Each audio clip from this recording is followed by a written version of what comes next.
We are very pleased today to be having a conversation with Geoffrey Beaumont, the son of noted naval artist Arthur Beaumont. Mr. Geoffrey Beaumont has tirelessly spent many years educating the public on the significance of his father's works, and he's a very noted and significant artist. He's most known as a naval artist, actually. But Mr. Beaumont, to kind of do an introduction here, what educational preparation did your father have to really qualify him for coming into this eventual position as a naval artist? Well, my father was born in England, and he came to the United States when he was 18 years old. He enrolled in the University of California, Berkeley, Mark Hopkins School of Art in 1909. And he studied there for approximately 2 years before he ran out of money and then had to go to work to earn some money to return to art school. So he became a cowboy, earned additional funds, and eventually returned to art school at the Chouinard Institute in Los Angeles. Nellie Chouinard had picked him out as one of the most promising of the young artists of the time. This is in the early 1920s. And he graduated from Chouinard in 1925. That's the Art Institute in Los Angeles. And Mrs. Chouinard arranged for him to do graduate work at the University of London Slade School of Art. And also, he extended his trip to study at the Académie Julienne, which is the academy where all of the California Impressionist arts studied. He actually became a California Impressionist, and his early works were landscapes, cityscapes, similar to the other California plein air artists, but it also eventually translated into his work on his Navy paintings. So in 1932, it's the midst of the Depression, he has the opportunity to meet Admiral Leahy. Admiral Leahy is a rear admiral at the time on the West Coast in California, and Admiral Leahy asks him to do a portrait. So from that relationship, while he was sitting for his portrait, Admiral Leahy asks him, would you consider being the artist of the U.S. Navy? It was the only job offer he got in 1932, so he was very pleased to accept. And in 1933, he was commissioned as a lieutenant in the U.S. Navy, and he went to sea and painted all of the ships of the U.S. fleet in 1933 and 1934. So well before World War II, he was already positioned as the official artist of the Navy. He was the only official artist of the Navy until World War II. In World War II, they created the combat artists, and there were additional artists, but they didn't have the depth of training that he had as an artist. So that's how he got to be the artist of the Navy, and then ultimately he was asked to be the artist for Joint Task Force 1, which was the Bikini atomic bomb blasts. And today's exhibition here is of the paintings that were done in 1946 at Bikini Island in the Marshall Islands. As some background, that's important to note, because that is, in fact, why we're sitting here today, because we have this marvelous exhibit from large part from the Naval Command that came to us just before the pandemic started. And of course, we were in a long shutdown and we're still under restricted rules. But fortunately, the Navy has allowed us to continue the exhibit at least through the summer, so as many people as possible can enjoy these really significant paintings. We probably should give a little background, though, on the actual bikini test known as Operation Crossroads. Now, you got into your father's background, his work in World War II, and of course, this was the first post-World War II atomic test in 1946. Maybe you could give us a little background on how he came into that. Well, I think maybe the most significant point to make is that the Navy, most of the people in the Navy did not know about the atomic bomb. It was the greatest secret of World War II, and very few people knew about it. But as it happens, Admiral Leahy had been head of the Navy and had become the closest military advisor to President Franklin Roosevelt. And as such, he did know about the atomic bomb. So once the bomb became public, with the destruction of the city of Hiroshima and secondarily the city of Nagasaki, the Navy realized, particularly led by Admiral Leahy, that there was an existential threat to the Navy because the bomb could make surface ships relatively exposed. So it was Admiral King, who was head of the Navy at that time, in conjunction with Admiral Leahy.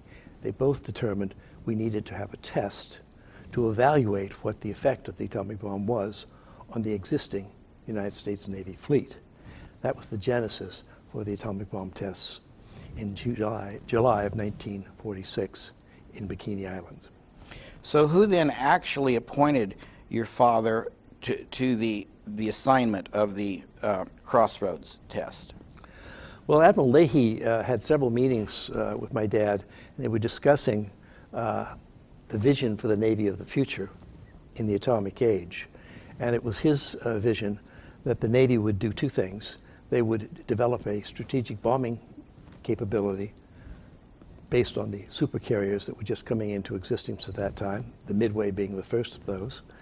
And secondly, they would develop an underwater capability, which ultimately led to nuclear submarines.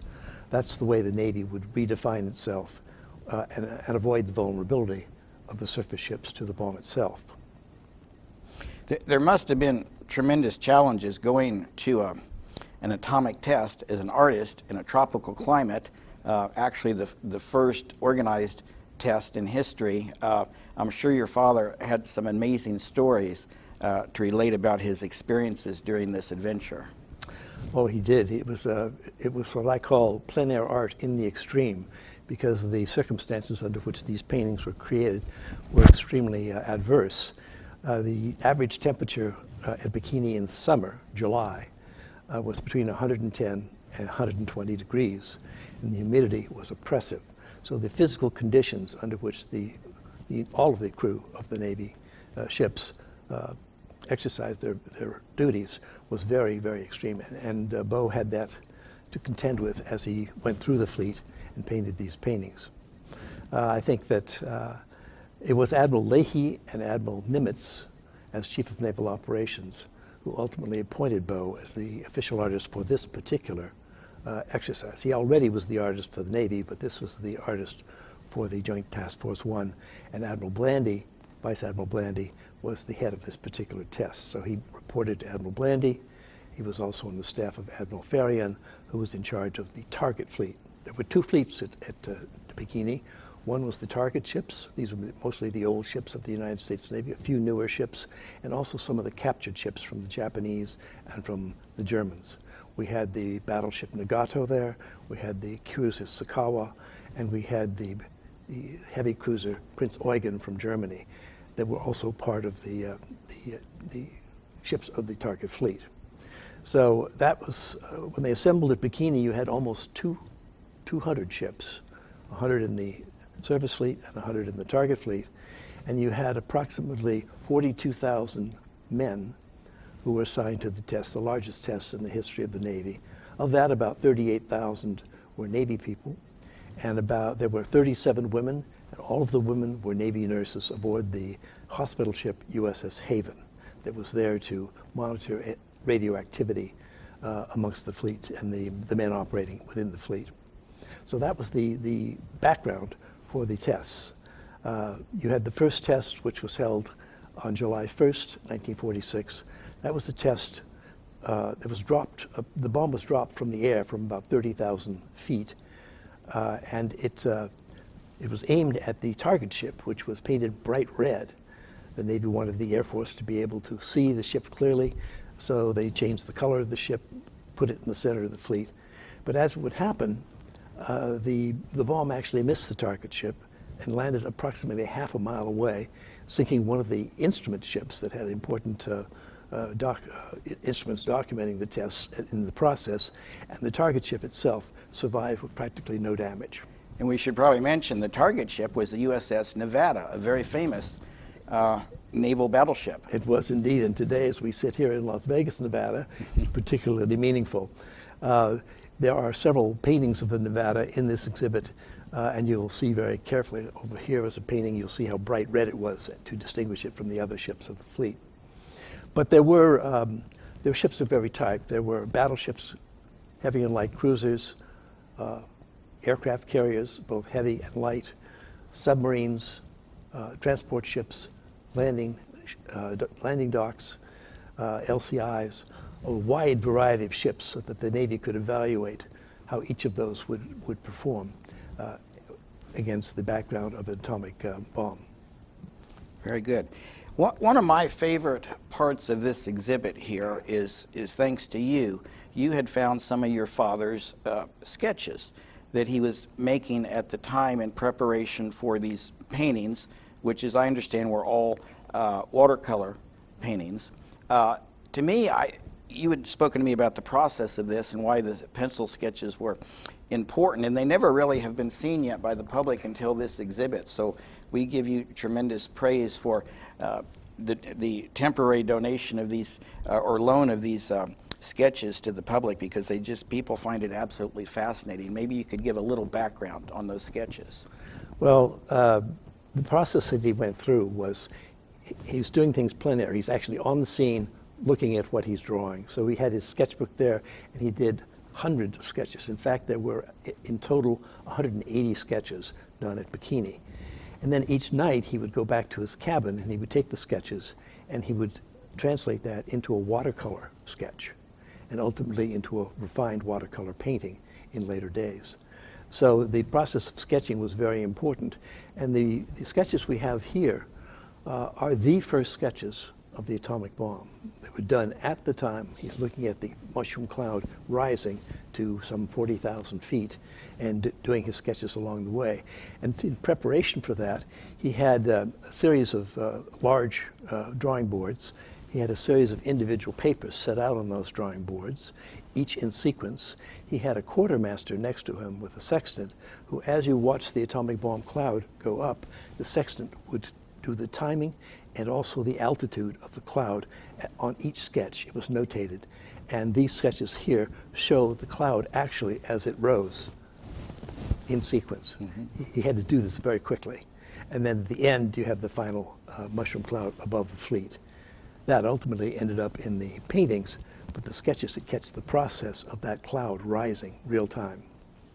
You had told me a very interesting story that at one point he was actually kind of out on his own for a longer, being exposed for a longer period of time than was anticipated while he was making some of these sketches. Can you convey that story again? Yes. After the first bomb, which was called the Able bomb, this was the bomb dropped from the air. The radioactivity was mostly concentrated in the cloud, and it dispersed with the wind. So the ship itself, the ships in the fleet were not that radioactive from the first bomb.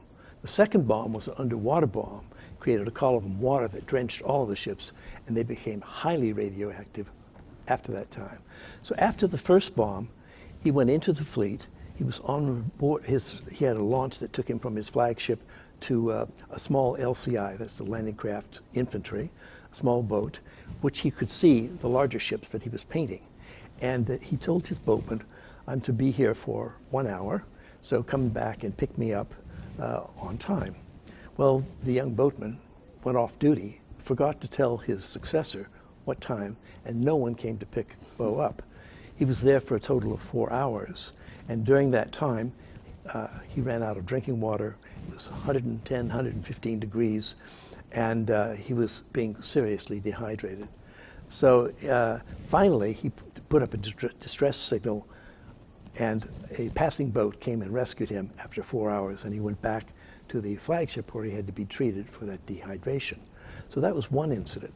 The second incident was after the second bomb, after the bomb that created the high radioactivity.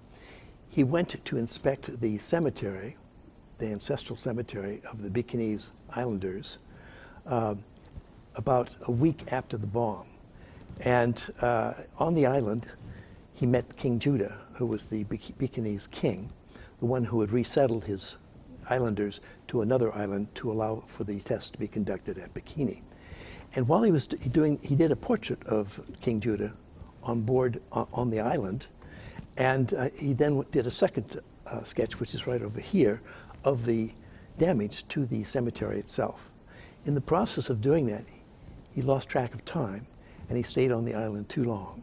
So when he went back to the flagship, carrying his sketches, getting ready to do his paintings that evening, the Geiger counters on the quarterdeck went off the chart, and he had become radioactive. So he had to be treated for that immediately. The medics had him take all of his clothes off. He's on the quarterdeck, and he is stark naked. They throw his clothes overboard, and they scrub him down with a very stiff brush that virtually almost takes off the skin on the outside. It was quite painful, but in fact, it was successful. And ultimately, he lived to be 87 years old. He never got cancer, and he survived the overdose of radioactivity at Bikini. That's an amazing story. There's another really unique story you tell that is, again, one of my favorites, and it kind of is related to some of the island sketches and paintings we have in this collection on loan. There were nurses involved in this operation, and of course it was very hot and humid, and there's this, There were precisely 37 nurses, that's all. 40,000 men and 37 nurses. But there's an interesting story related to their swimsuit attire. You might convey that because we all have the name bikini in our lexicon today, and it refers to different things, but I think it's an amusing story. Yes, and we have the original sketch here from that in this collection. The island of Bikini had an officers club on it. It was kind of a thatched roof, kind of an informal club, but that's the place where people went to relax, have beer, or have some alcoholic beverages. And all of the Navy nurses were officers, so they were able to go and enjoy the comforts of the officers club. Several of them had bathing suits that were Navy issue bathing suits. And my dad, who had quite a sense of humor, was chiding them because he thought that the bathing suits were rather frumpy. So he challenged a couple of the nurses, and one nurse in particular took up the challenge, and she disappeared into the restroom of the officers club. And when she reappeared, she had a bright red bathing suit, two-piece, and both suggested that she roll it up a little bit, make it a little more skimpy, and he would do a painting of her. And we have, in fact, the sketches and paintings of that here today. So that is, Beau claimed that he was the first to capture the original bikini bathing suit. Now, there were two French couturiers who, the week after that, designed the atomic bathing suit and revealed it in Paris, and ultimately that became known worldwide as the bikini. But the first bikini bathing suit was the one that Beau painted at Bikini.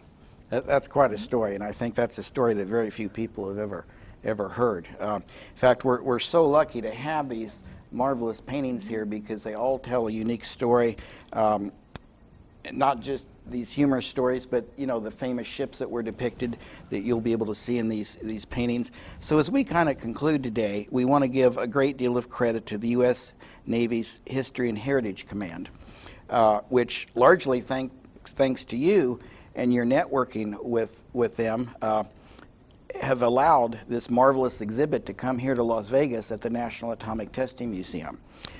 You have a really unique insight into the U.S. Navy Heritage Command and how they interpret the broader spectrum of the history that incorporates your father. Can you speak on that as we kind of conclude this presentation today?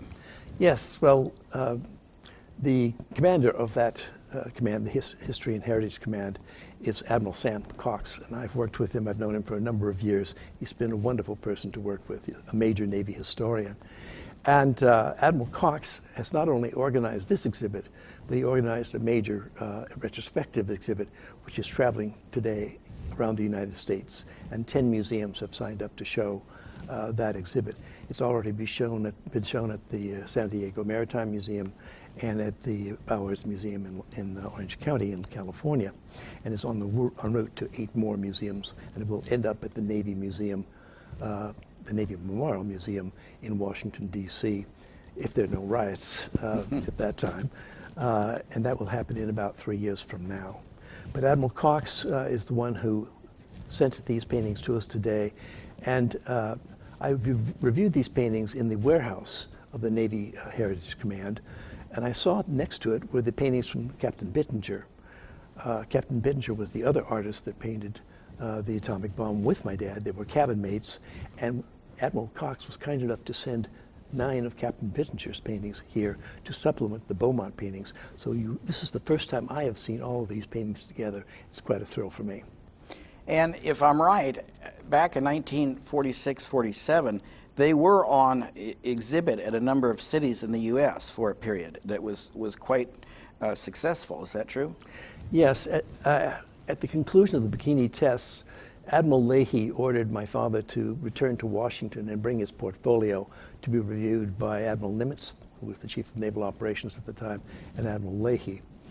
And my father didn't know this, but at the time, Admiral Leahy had already arranged for a national tour for these bikini paintings, and that tour was to be sponsored by the Smithsonian Institution and by the Navy, U.S. Navy itself. That exhibit opened at the National Museum, the National Gallery Museum in Washington on Navy Day of 1946. And then it traveled across the United States. They actually divided it into 2 exhibits, and it went to multiple venues all over the country, and over 1 million people saw the paintings, these paintings that you have here today. But these paintings haven't been shown in quite a few years, so it's quite wonderful to see them again. And I've really gone out of my way to tell people, to stress to them how big a deal this is, because it's been so long since many of these paintings have been reunited once again. And again, I give you tremendous thanks for helping us put this exhibit together and working with all the different officials. There are some other people who have donated their private collections to add to this exhibit that is, however, mainly from the U.S. Navy Heritage Command, and we thank them a great deal, and we thank you a great deal for being with us today. It's my pleasure, but I just wanted to put in a brief comment. The other collection that we have here of a broad, diverse collection of Beau's paintings was presented by John Gibson, who is a major collector of Arthur Beaumont works. And we thank him as well. And that part of the collection will hopefully be on long-term exhibit here, because this is a story I think our museum wants to continue to convey and help you educate the public on the very great significance of your father's work. He's a huge part of history, and we're very pleased to help educate people on that today. It's my pleasure. Thank you.